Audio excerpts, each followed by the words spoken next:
ایک نوجوان ملتان کا رہنے والا، جب اس کی شادی نکاح ہو گیا، جب اس کی بیوی اس کے گھر میں آئی، وہ پہلی رات جب بندہ گھر میں داخل ہوا، عورت نے خود کھڑے ہو کے کہا السلام علیکم ورحمۃ اللہ تعالی وبرکاتہ۔ سامنے والا جو شوہر تھا پڑھا لکھا نہیں تھا، انگوٹھا ٹیک، اس نے جواب دیا پھٹے پھٹے الفاظوں میں۔ جب یہ دونوں قریب کے کھڑے ہوئے تو بیوی نے کہا اے میرے شوہر نامدار، میں حافظ قرآن ہوں۔ میں کیا ہوں؟ حافظ قرآن ہوں۔ کیا آپ بھی حافظ قرآن ہیں؟ سوال کس کا؟ عورت کا۔ کس سے؟ شوہر سے۔ شوہر کو تھوڑی شرمندگی محسوس ہوئی، اور جب شرمندگی محسوس ہوتی ہے تو انسان اپنے آپ کو پھر کس حال میں پاتا ہے، کیا سوچتا ہے وہ تو وہی جانے۔ بہرحال اس نے اپنے سر کو جھکایا، اور جھکانے کے بعد میں کہا اے میری بیوی، میں تو حافظ قرآن نہیں، مجھے یہ بھی نہیں پتا کہ نماز کے فرائض کیا ہیں، مجھے یہ بھی نہیں پتا کہ نماز میں شرائط کتنی ہیں، مجھے یہ بھی نہیں پتا کہ وضو کے فرائض کیا ہیں، غسل کرنے کا طریقہ کیا ہے۔ لیکن اے بیوی، اگر اللہ نے مجھے اتنا علم دیا کہ رب کے نازل کردہ قرآن کو تم نے اپنے سینے میں محفوظ کر لیا، تو آج میں تجھ سے وعدہ کرتا ہوں تو مجھے اجازت دے دے، اس وقت میں تحریر کے اندر دوبارہ آؤں گا تیرے جیسا حافظ قرآن بن جاؤں، تیرے جیسا حافظ قرآن بن جاؤں۔ یہ سوچ کس کی تھی؟ اس نوجوان کی جو جاہل تھا، علم والا نہیں، پر اس نے اس بات کو اپنے آپ کو رسوائی نہیں سمجھا۔ یہ دور ہوتا اگر بیوی پڑھی لکھی ہے، شوہر سے سوال کر لے کہ میں عالمہ ہوں، آپ شوہر نے کہا میں جائیے، آپ جائیے، یہ شوہر جو ہے نا پورے گاؤں میں ڈھنڈورا پیٹتا، ماں باپ کو بلا لیتا، پڑوسیوں کو بلا لیتا، کھالا کھالو چاچا چاچا سب۔ کیا ہوا؟ اس کو دیکھو میں بیاہ کے لے کے آئی ہوں، میری بے عزتی کر رہی ہے۔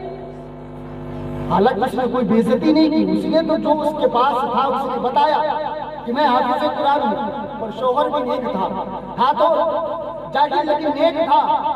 اس نے کہا اس وقت تلک میں تمہیں چہرہ نہیں دکھاؤں گا جب تلک اس سینے میں وہ قرآن جو رب نے نازل کیا میرے آقا علیہ الصلوۃ والتسلیم پر، جب تلک اسے اپنے سینے میں محفوظ نہ کر لوں۔ بندہ یہ عہد کر کے اپنے مکان سے باہر نکل گیا، اجازت لینے کے بعد بستی کو چھوڑ دیتا ہے، کئی دنوں تک بھٹکتے رہتا ہے۔ ایک دن اس نے ایک شخص سے پوچھا مجھے یہ بتاؤ، مجھے قرآن کا علم حاصل کرنا ہے، میں کہاں جاؤں؟ ہے کوئی ایسا مکتب جہاں پہ کوئی قرآن کی تعلیم مل جائے؟ ہے کوئی ایسا ادارہ جہاں پر جا کے حافظ قرآن بن سکوں؟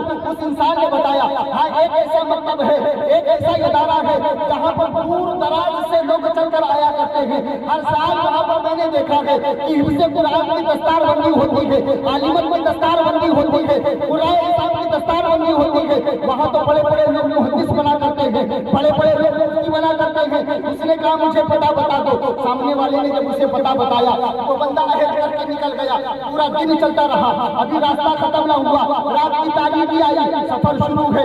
ایک وقت ایسا آیا کہ اس کے پاؤں میں چھالے پڑ گئے، پیر سے خون نکلنے لگا۔ جب پیر میں درد محسوس ہوا ایک جھاڑ کے نیچے جا کر تھک کے بیٹھ جاتا ہے، دل ہی دل میں سوچتا ہے کاش وہ مدرسہ جہاں پر تعلیم مجھے حاصل کرنا ہے عنقریب ہوتا تو تھوڑی ہمت کر کے میں اور چلا جاتا، تھوڑی ہمت کر کے میں اور چل دیتا۔ لیکن کیا پتا تھا کتنی دور مدرسہ ہے، اسی کشمکش میں تھا۔ اچانک اس کی آنکھ لگ جاتی ہے، جب آنکھ لگی اس کا دل بیدار ہوا، اس کی روح بیدار ہوئی۔ جب اس نے خواب میں کیا دیکھا کہ ایک نورانی پوشاک والا انسان گھوڑے پہ سوار ہو کے جس کا چہرہ پردے میں ہے آ کر اسی جھاڑ کے نیچے اپنی سواری کو روکتا ہے، اور روکنے کے بعد میں کہتا ہے اے اللہ کے بندے یہ بتا اتنی رات اتنی تاریکی والی رات میں تنے تنہا کیوں بیٹھا ہوا ہے؟ وہ خواب غفلت میں بات کرتے جا رہا ہے، تمام سوالوں کا جواب دیتے جا رہا ہے۔ وہ بندہ خود فرماتا ہے کہ میں نے خواب ایسا ایسا دیکھا، وہ اللہ کا بندہ جو آنے والا تھا، جو پوشاک کے اندر تھا، جو حجاب کے اندر تھا، وہ سواری سے نیچے اترتا ہے، اور اترنے کے بعد میں اس بندے کو کھڑا کیا، اس کی پیشانی کو بوسہ لیا، اور لینے کے بعد پھر سواری پہ سوار ہو جاتا ہے۔ ادھر سواری پر سوار ہو کے جب سوار نکلا وہ بیدار ہو جاتا ہے۔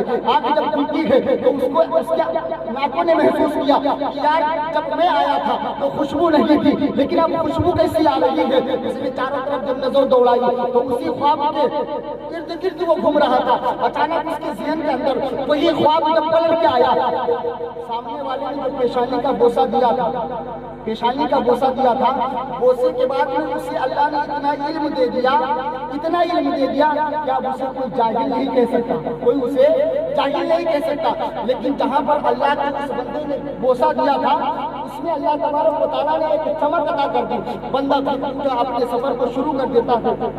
جب ملتان کی اس جامع مسجد میں جا کے پہنچا جہاں پر حضرت اسماعیل ملتانی رہا کرتے تھے، جو خود بچوں کو درس دیا کرتے تھے، سامنے ایک شخص کھڑا تھا دروازے پر۔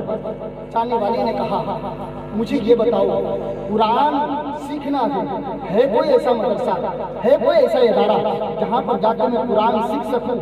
تو سامنے والے نے کہا یہی تو وہ مدرسہ ہے جہاں پر ایک اللہ کا ولی پڑھایا جاتا ہے، نہ جانے کتنی ہزار تعداد میں لوگ پڑھنے کے لیے آتے ہیں۔ جب اس نے اس بات کو سنا تو پھر اس کا دل باغ باغ ہو گیا، اس کی دل کی دنیا بدل گئی، اس کی کیفیت بدل گئی، اس کی چہرے کی رنگت بدل گئی، جو اداسی اور مایوسی تھی وہ ختم ہو گئی۔ دہلیز کے اندر قدم رکھتا ہے اور قدم رکھنے کے بعد میں کیا دیکھا کہ ایک حجرے کے اندر ایک ایسا مہتاب لاجواب چہرے والا، چمکدار چہرے والا بیٹھا ہوا ہے، جس کے ارد گرد کئی لوگ بیٹھے ہوئے ہیں، اور جتنے بیٹھے ہوئے ہیں اللہ نے سب کی خوبصورتی کو بڑھا کر رکھی ہے، ہر ایک کے چہرے کی رنگت نکھری ہوئی ہے۔ جب یہ قریب میں گیا، قریب میں جانے کے بعد اس نے سلام کیا تھا، السلام علیکم ورحمۃ اللہ تعالی وبرکاتہ۔ اندر سے جواب آیا، ایک نہیں جتنے بیٹھے تھے سب نے جواب دیا۔ جب جواب ہو گیا، سلام ہو گیا، بات اب یہاں سے شروع ہوئی۔ حضرت اسماعیل ملتانی نے کہا بیٹا رات کی تاریکی میں جھاڑ کے نیچے بیٹھ کے تو کیا کر رہا تھا؟ رات کی تاریکی میں جھاڑ کے نیچے بیٹھ کر تو کیا کر رہا تھا؟ اب اسے وہی خواب یاد آیا جو اس نے رات کی تاریکی میں پچھلے پہر دیکھا تھا۔ اس نے کہا بابا آپ کو کیسے پتا چلا کہ رات کی تاریکی میں راستے میں جھاڑ جو تھا اس کے نیچے میں بیٹھا ہوا تھا؟ تو اللہ کے ولی نے کہا بیٹا میں تو تیرے دلوں کے راز کو بھی جانتا ہوں، کس ارادے سے تو چل کے آیا ہے مجھے وہ بھی پتا ہے، بتا تو چاہتا کیا ہے؟ تب اس نے کہا تھا اے اللہ کے بندے میں تو قرآن کو حفظ کرنے کے لیے آیا ہوں، وہ اس لیے کہ میں نے جس عورت سے شادی کی ہے وہ میری بیوی حافظ قرآن ہے، اور اس نے آتے ہی پہلا سوال مجھ سے کیا کہ اللہ نے مجھے اتنا علم دیا جو قرآن اس نے نازل کیا اس کی میں حافظہ ہوں، کیا آپ بھی حافظ ہیں؟ میں شرمسار ہو گیا، مایوس ہو گیا۔ میں نے بھی وعدہ کر لیا کہ اس وقت تلک میں تیرے پاس نہیں آؤں گا جب تلک اس سینے میں قرآن کو نہ بسا دوں۔ اللہ کے ولی نے کہا ٹھیک ہے ٹھیک ہے، تو پھر یہیں سے شروع کرو۔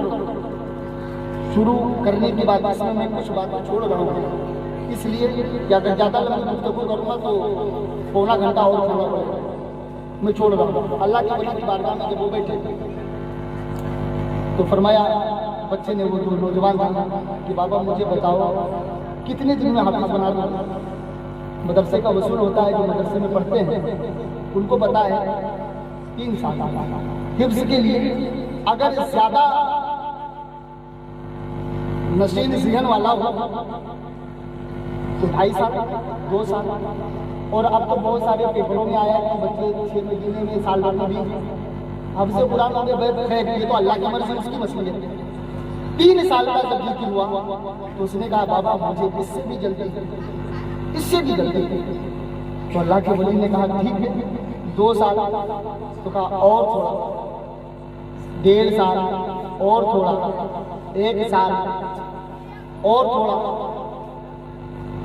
وہ اللہ کے محبوب بندے حضرت شیخ اسماعیل ملتانی 6 مہینے پہ آتے رہے۔ کتنے مہینے پہ؟ 6 مہینے پہ آتے رہے۔ وہ مدرسے کی تعلیم میں نے چھوڑ دی کہ مدرسے میں بھی اس کا جانا ہوا۔ 6 مہینے پہ جب رکے تو آپ نے فرمایا کہ دیکھ اب اس کے بعد میں کوئی گفتگو مت کرنا۔ بندہ کہا ٹھیک ہے حضور میں کوئی گفتگو نہیں کروں۔ حجرے سے باہر نکلا، باغ تو تھا باغیچہ جسے تنہا تنہا یہ عصر کی نماز کے بعد میں گھومنے گئے، گھوم کے پھر مایوسی کے عالم میں آیا۔ اللہ کے ولی کی نظر پڑی، آپ نے پوچھا اداسی کا سبب کیا ہے، کیوں اداس ہے؟ تو اس نے کہا حضور اگر کرم کر دے تو تھوڑا کچھ وقت اور کم کر دے، کچھ وقت اور کم کر دے، 6 سے 4 4 سے 3 حد الامکان یوں کہہ کے گزر جاؤں کہ نگاہ ولی میں وہ تاثیر دیکھی، بدلتی ہزاروں کی تقدیر دیکھی، بدلتی ہزاروں کی تقدیر دیکھی، یوں کہہ کے میں گزر رہا ہوں۔ این وقت 3 دن یا 2 دن کا، اس دن اس نے زیادہ ضد کیا۔ ہوتا ہے نا جب کسی کو منانا ہوتا ہے تو کیا محنتیں نہیں کرتے، کیا محنتیں لوگ نہیں کرتے، اپنی پیشانی کو لوگوں کے قدموں پہ ڈال دیتے ہیں، ہاتھ جوڑ لیتے ہیں، جو چیز وہ لاگو کرتے اسے ماننے کے لیے تیار ہو جاتے ہیں، پر کسی بھی طریقے سے راضی ہو جاتے ہیں۔ اور آج کل کا جو زمانہ ہے نا، میں نے اپنی ان آنکھوں سے دیکھا، ایک جگہ میں گیا تھا پروگرام میں، حضرت بدناور کے ایریے میں، اتنی اونچی ٹوپی مطلب سر سے اتنی اونچی ٹوپی، اور جیسے مجمع بیٹھا ہوا ہے ایسے شریف پہ بیٹھے ہوئے، جو بھی آتا تھا قدم کسی کس طریقے سے، جس طریقے سے میں نے میری آنکھوں سے دیکھا، جس طریقے سے سجدہ کرتے، ہاتھ دونوں رکھ کے پیشانی ناک لگانے کے بعد پھر اٹھاتے سب دوبارہ تو رکھتے تو قدم کو چھوڑتے۔ کبھی ان حرامیوں سے پوچھو اپنے ماں کے قدم کو چھوما ہے؟ پوچھو ان سے کبھی اپنی ماں کے قدم کو چھوما ہے؟ میں ولی کا مخالفی نہیں، میں ولی مانتا ہوں، پر اسے مانتا ہوں کہ جس کے چال کو دیکھ کر مدینے والے مصطفیٰ کی شریعت آ جائے، جس کے کردار کو دیکھ کر محمد مصطفیٰ صلی اللہ علیہ وسلم کا اخلاق یاد آ جائے، جس کی گفتگو اور رفتار کو دیکھ کر مدینے کی یاد آ جائے، اسے میں پیر مانتا ہوں۔ میں انہیں پیر نہیں مانتا کہ جس کی ماں آواز دیتے دیتے مر گئی، بیٹا پانی دے دے، بچے کو توفیق نہیں ہوا کہ وہ ایک گلاس پانی اپنے ماں کو دے دے، آج وہ بھی پیر بنا بیٹھا ہوا۔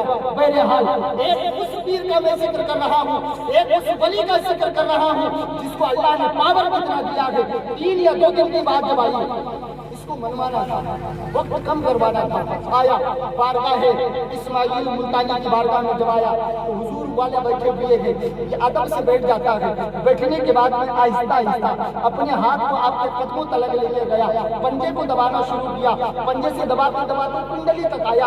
ادھر حضور والا مسکرا رہے ہیں کیونکہ آپ کو تو یہ پتا ہے اس کے دبانے کے اندر راز کیا ہے، اس کا سبب کیا ہے، اس کا بدلہ کیا چاہتا ہے، اس کا معاوضہ کیا چاہتا ہے۔ آپ نے مسکرا کر فرمایا، بتا بیٹا اب تم کیا چاہتا ہے؟ کہا حضور اگر تھوڑا کرم اور کر دے، حضور تھوڑا کرم اور کر دے تو پھر بات بن جائے۔ اللہ کے ولی کو جھلا لایا، آپ نے ارشاد فرمایا بیٹا کھڑا ہو جا۔ بندہ کھڑا ہوا، آپ نے ارشاد فرمایا کہ جا ملتان کی سرزمین پر اعلان کر دے کہ صبح فجر کی نماز اسماعیل ملتانی کے پیچھے جتنے پڑھ لیں گے یا جن لوگوں نے پڑھ لیا، اللہ ہر ایک کو حافظ قرآن بنا دے گا۔ بندے کو کوئی پرواہ نہیں، بندہ اٹھتا ہے اور اسی یقین اور اعتماد کے ساتھ ملتان کی گلی گلی میں جاتا ہے، وہ لوگوں اگر تمہیں حافظ قرآن بننا ہے تو آ جاؤ۔ حضرت اسماعیل ملتانی کی بارگاہ میں ایک ایک مکان پر گیا، ایک ایک لوگوں سے وہ اعلان کرتا گیا۔